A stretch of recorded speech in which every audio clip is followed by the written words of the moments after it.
menyertakan video dan foto soal Joshua clubbing itu maksudnya apa, Bang?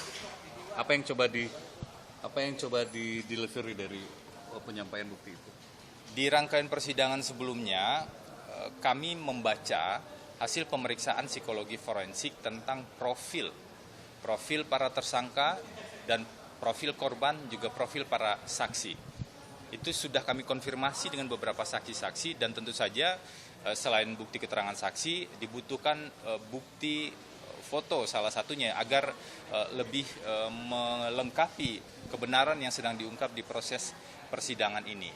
Yang kedua, dari aspek dan perspektif ilmu kriminologi, kalau bicara soal pasal pembunuhan, kita tidak hanya bicara tentang apa yang dilakukan oleh pelaku saja, tapi kita bicara tentang aspek-aspek lain yang tidak bisa dipisahkan. Satu, misalnya kondisi psikologis dari pelaku pada saat itu. Nggak mungkin orang tiba-tiba melakukan pembunuhan, apalagi pembunuhan berencana misalnya, tanpa ada motif sebelumnya.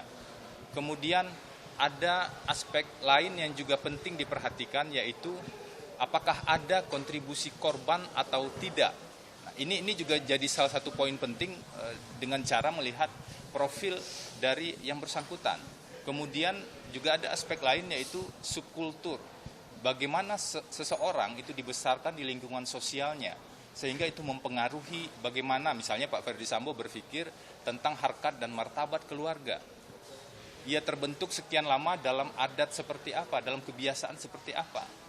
Ketika seseorang yang dibentuk dengan adat istiadat, misalnya sangat memperhatikan harkat dan martabat keluarga, menjaga harkat istri dan anak perempuannya misalnya, tetapi tiba-tiba dia mendengar informasi langsung dari istri yang dia percayai, bahwa istrinya mendapatkan perlakuan tidak senonoh atau kekerasan seksual dari orang yang sangat dia percayai, itulah yang kemudian menimbulkan emosional yang luar biasa.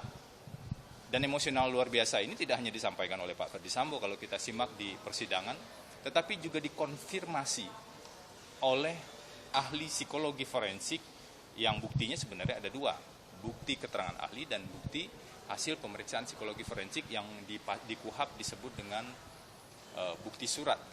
Jadi beberapa bukti yang kami ajukan tadi, 35 bukti yang kami ajukan tadi, itu bukan bukti yang berdiri sendiri, tapi bukti yang saling berkesesuaian dengan bukti-bukti lain yang sudah muncul di proses persidangan.